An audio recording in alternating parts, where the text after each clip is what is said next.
ಎಲ್ಲಿಗೂ ನಮಸ್ಕಾರ. ಬನ್ನಿ, ಇವತ್ತು ನಾವು ಕರುಣೆ ಅನ್ನೋ ವಿಷಯದ ಬಗ್ಗೆ ಸ್ವಲ್ಪ ಮಾತಾಡೋಣ. ಒಂದು ಹೊಸ ಆರಂಭದ ಬಗ್ಗೆ, ಅದರ ಸಾಧ್ಯತೆ ಬಗ್ಗೆ ಸ್ವಲ್ಪ ಧ್ಯಾನ ಮಾಡೋಣ. ಇದು ನಾವೆಲ್ಲರೂ ನಮ್ಮೊಳಗೆ ನೋಡ್ಕೊಳ್ಳೋಕೆ ಒಂದು ಒಳ್ಳೆ ಸಮಯ. ಹಾಗಾದ್ರೆ ಸರ್, ನಾನು ನಿಮ್ಮೊಂದಿಗೆ ಹೋಗ್ತೇನೆ. ಈ ಒಂದು ಮಾತು ಕೇಳೋಕೆಷ್ಟೋ ಸರಳ ಅನ್ಸಿದ್ರೂ ಇದರಲ್ಲಿ ಒಂದು ದೊಡ್ಡ ಶಕ್ತಿ ಇದೆ, ಕುತೂಹಲನೂ ಇದೆ ಅಲ್ಲ. ಈ ಮಾತು ನಮ್ಮನ್ನ ಸ್ವಾತಂತ್ರ್ಯ ಮತ್ತು ಆಯ್ಕೆಯ ಒಂದು ಅದ್ಭುತ ಕಥೆಯ ಕಡೆಗೆ ಕರ್ಕೊಂಡೋಗುತ್ತೆ. ಸರಿ, ಹಾಗಿದ್ರೆ ನಮ್ಮ ಮೊದಲ ಕಥೆಗೆ ಹೋಗೋಣ. ಇದು ಅಬ್ರಹಾಂ ಲಿಂಕನ್ ಅವರ ಜೀವನದಲ್ಲಿ ನಡೆದ ಒಂದು ಘಟನೆ. ಬಹುಶಃ ಈ ಕಥೆ ನಿಮ್ಮಲ್ಲಿ ಬಹಳಷ್ಟು ಜನ ಕೇಳಿರ್ಲಿಕ್ಕಿಲ್ಲ, ಆದ್ರೆ ಇದು ಖಂಡಿತವಾಗಿಯೂ ಮನಸ್ಸಿಗೆ ತಟ್ಟುವಂಥ ಕಥೆ.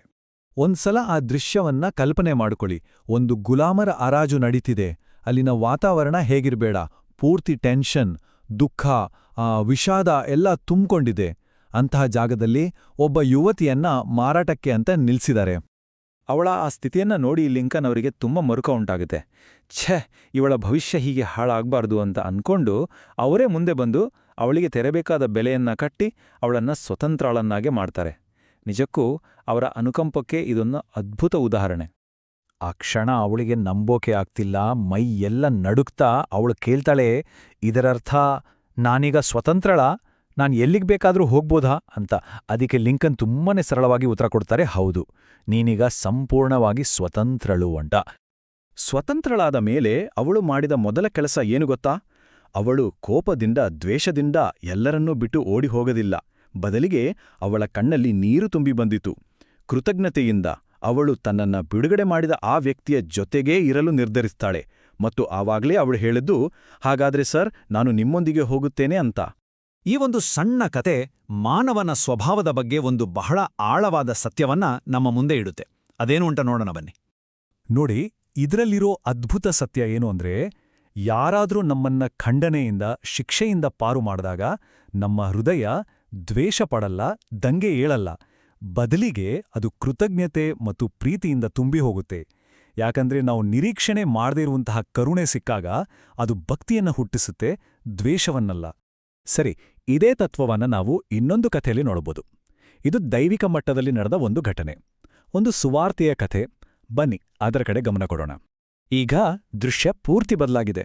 ಒಬ್ಬ ಮಹಿಳೆಯನ್ನ ಎಲ್ಲರೆದುರು ಅವಮಾನ ಮಾಡಿ ಯೇಸುವಿನ ಮುಂದೆ ಎಳ್ಕೊಂಡು ಬಂದಿದ್ದಾರೆ.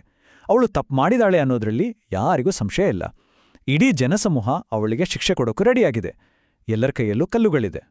ಇಲ್ಲಿ ಆ ಜನಸಮೂಹಕ್ಕೂ ಯೇಸುವಿಗೂ ಇರೋ ವ್ಯತ್ಯಾಸವನ್ನ ಗಮನಿಸಿ. ಒಂದು ಕಡೆ ಕಾನೂನಿನ ಪ್ರಕಾರ ಇವಳನ್ನ ಶಿಕ್ಷಿಸಬೇಕು ಅನ್ನೋ ಕೂಗು, ಖಂಡನೆ. ಇನ್ನೊಂದು ಕಡೆ ಯೇಸುವಿನ ಸಹಾನುಭೂತಿ, ಜನರ ಆತ್ಮಸಾಕ್ಷಿಯನ್ನ ಮುಟ್ಟೋ ಪ್ರಯತ್ನ. ಜನರ ಕೈಯಲ್ಲಿ ತೀರ್ಪಿನ ಕಲ್ಲುಗಳಿದ್ರೆ ಯೇಸು ಮಾತ್ರ ಕೆಳಗೆ ಬಗ್ಗಿ ಮರಳಿನಲ್ಲಿ ಏನೋ ಬರಿತಾ ಮೌನವಾಗಿದ್ರು. ಆಗ ಯೇಸು ಎದ್ದು ನಿಂತು ತುಂಬನೇ ಶಾಂತವಾಗಿ, ಆದರೆ ಅಷ್ಟೇ ಶಕ್ತಿಯುತವಾಗಿ ಒಂದು ಮಾತಾಡ್ತಾರೆ. ನಿಮ್ಮಲ್ಲಿ ಪಾಪ ಮಾಡದೇ ಇರೋರು ಯಾರಿದ್ದೀರೋ ಅವರು ಮೊದಲು ಇವಳ ಮೇಲೆ ಕಲ್ಲೆಸಿರಿ ಅಂತ. ಅಷ್ಟೇ, ಈ ಒಂದು ಮಾತು ಆ ಮಹಿಳೆಯ ಮೇಲಿದ್ದ ಗಮನವನ್ನ ಅಲ್ಲಿದ್ದ ಪ್ರತಿಯೊಬ್ಬರ ಮೇಲೂ ತಿರುಗುವಂತೆ ಮಾಡಿತು. ಆ ಒಂದು ಮಾತಿನ ನಂತರ ಏನಾಯ್ತು? ಅಲ್ಲಿಯವರೆಗೂ ಶಿಕ್ಷೆ ಕೊಡಲೇಬೇಕು ಅಂತ ಗಟ್ಟಿಯಾಗಿದ್ದ ಆ ಜನಸಮೂಹದ ನಿರ್ಧಾರ ಹೇಗೆಲ್ಲ ಬದಲಾಡುತ್ತೆ ಅಂತ ನೋಡೋಣ. ಯೇಸುವಿನ ಆ ಮಾತನ್ನ ಕೇಳಿದ ತಕ್ಷಣ ಎಲ್ಲರೂ ಓಡಿ ಹೋಗಲಿಲ್ಲ. ಬದಲಿಗೆ ನಿಧಾನವಾಗಿ ಬದಲಾವಣೆ ಶುರುವಾಯಿತು. ಮೊದಲು ಅಲ್ಲಿದ್ದ ಹಿರಿಯರು, ವಯಸ್ಸಾದವರು ತಮ್ಮ ಆತ್ಮಸಾಕ್ಷಿಯ ಮಾತನ್ನ ಕೇಳಿ ಹಿಂದಕ್ಕೆ ಸರಿದ್ರು. ಆಮೇಲೆ ಒಬ್ಬೊಬ್ಬರಾಗಿ ಒಬ್ಬರನ್ನೊಬ್ಬರು ನೋಡಿ ಕೈಯಲ್ಲಿದ್ದ ಕಲ್ಲುಗಳನ್ನ ಕೆಳಗೆ ಹಾಕಿ ಮೌನವಾಗಿ ಆ ಜಾಗವನ್ನ ಖಾಲಿ ಮಾಡಿದ್ರು.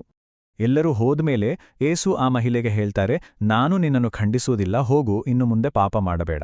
ಇಲ್ಲಿ ನಾವು ಒಂದು ಮುಖ್ಯವಾದ ವಿಷಯವನ್ನ ಗಮನಿಸಬೇಕು. ಕರುಣೆ ಅಂದ್ರೆ ತಪ್ಪು ಮಾಡಕ್ಕೆ ಲೈಸೆನ್ಸ್ ಕೊಟ್ಟ ಹಾಗಲ್ಲ. ಬದಲಿಗೆ ಅದು ಒಂದು ಹೊಸ ಜೀವನವನ್ನ ಶುರು ಮಾಡಕ್ಕೆ ಕೊಡುವ ಒಂದು ಆಹ್ವಾನ. ಹಾಗಿದ್ರೆ ನಿಜವಾದ ಕರುಣೆಯ ಅರ್ಥವಾದ್ರೂ ಏನು? ಅದರ ಉದ್ದೇಶ ಏನು? ಅದು ಸುಮ್ಮನೆ ತಪ್ಪನ್ನ ಮರೆತುಬಿಡೋದಲ್ಲ. ಬದಲಿಗೆ ಅದೊಬ್ಬ ವ್ಯಕ್ತಿಯ ಘನತೆಯನ್ನ ಮತ್ತೆ ಅವರಿಗೆ ವಾಪಸ್ ಕೊಟ್ಟು ಬದಲಾಗೋಕೆ ಒಂದು ದಾರಿಯನ್ನ ತೆರೆಯುತ್ತೆ. ಇದು ಹಿಂದೆ ಮಾಡಿದ್ದಕ್ಕೆ ಒಂದು ಎಕ್ಸ್ಕ್ಯೂಸ್ ಅಲ್ಲ, ಬದಲಿಗೆ ಭವಿಷ್ಯವನ್ನ ಚೆನ್ನಾಗಿ ರೂಪಿಸ್ಕೊಳ್ಳೋಕೆ ಕೊಡುವ ಒಂದು ಶಕ್ತಿ. ಈ ಎರಡು ಕತೆಗಳು ಇವು ಕೇವಲ ಕತೆಗಳಾಗಿ ಉಳಿಯಬಾರದು. ಇದನ್ನ ನಮ್ಮ ಜೀವನಕ್ಕೆ ಹೇಗೆ ಅನ್ವಯಿಸಿಕೊಳ್ಳಬಹುದು ಅಂತ ಯೋಚಿಸಬೇಕು. ಈಗಿನ ಈ ಸಮಯ ನಮ್ಮ ಬಗ್ಗೆ ನಾವೇ ಆತ್ಮಾವಲೋಕನ ಮಾಡ್ಕೊಳ್ಳೋಕ್ಕೆ ಒಂದು ಪರ್ಫೆಕ್ಟ್ ಅವಕಾಶ. ಹೌದು, ಬೇರೆಯಾರ ಮೇಲೆ ಬೆರಳು ಮಾಡಿ ಅವರನ್ನ ಜಡ್ಜ್ ಮಾಡೋ ಮೊದಲು ನಮ್ಮೊಳಗೆ ನೋಡ್ಕೊಳ್ಳಿ ಅಂತ ಈ ಸಮಯ ನಮಗೆ ನೆನಪು ಮಾಡಿಕೊಡುತ್ತೆ. ಹಾಗಿದ್ರೆ ಈ ಹೊಸ ಆರಂಭವನ್ನ ಮಾಡೋಕ್ಕೆ ನಾವೇನ್ ಮಾಡಬೇಕು? ಮೊದಲನೇದಾಗಿ ನಮ್ಮ ಕೈಯಲ್ಲಿರೋ ತೀರ್ಪಿನ ಕಲ್ಲುಗಳನ್ನ ಕೆಳಗೆ ಇಡೋಣ. ಬೇರೆಯವರ ತಪ್ಪನ್ನ ಅಷ್ಟೇ ನೋಡದೆ ಆ ತಪ್ಪಿನ ಹಿಂದಿರೋ ವ್ಯಕ್ತಿಯನ್ನ ನೋಡೋಕೆ ಪ್ರಯತ್ನಿಸೋಣ. ನಮ್ಮ ತಪ್ಪುಗಳಿಗಿಂತ ದೊಡ್ಡದಾದ ಕರುಣೆ ಇದೆ ಅಂತ ನಂಬೋಣ. ಕೊನೆಗೆ ಆ ಗುಲಾಮಿ ಮಹಿಳೆಯಂತೆ ಸ್ವಾತಂತ್ರ್ಯ ಮತ್ತು ಕೃತಜ್ಞತೆಯ ದಾರಿಯಲ್ಲಿ ನಡೆಯೋಕ್ಕೆ ನಾವು ಆಯ್ಕೆ ಮಾಡಿಕೊಳ್ಳೋಣ. ಕೊನೆಯದಾಗಿ ಒಂದು ಪ್ರಶ್ನೆಯನ್ನ ನಮ್ಮ ಮುಂದಿಟ್ಕೊಂಡು ಈ ಚಿಂತನೆಯನ್ನ ಮುಗಿಸೋಣ. ನಮ್ಮನ್ನು ಕೂಡ ಯಾರಾದರೂ ಹೀಗೆ ಖಂಡನೆಯಿಂದ, ಶಿಕ್ಷೆಯಿಂದ ಮುಕ್ತಗೊಳಿಸಿದರೆ, ಆ ಗುಲಾಮಿ ಮಹಿಳೆ ತನ್ನ ಆಯ್ಕೆಯನ್ನ ಮಾಡಿದ ಹಾಗೆ ನಾವು ಯಾವ ದಾರಿಯಲ್ಲಿ ನಡೆಯಕ್ಕಿಷ್ಟಪಡ್ತೀವಿ, ಎಲ್ಲಿಗೆ ಹೋಗ್ತೀವಿ, ಇದನ್ನ ಸ್ವಲ್ಪ ಯೋಚಿಸೋಣ.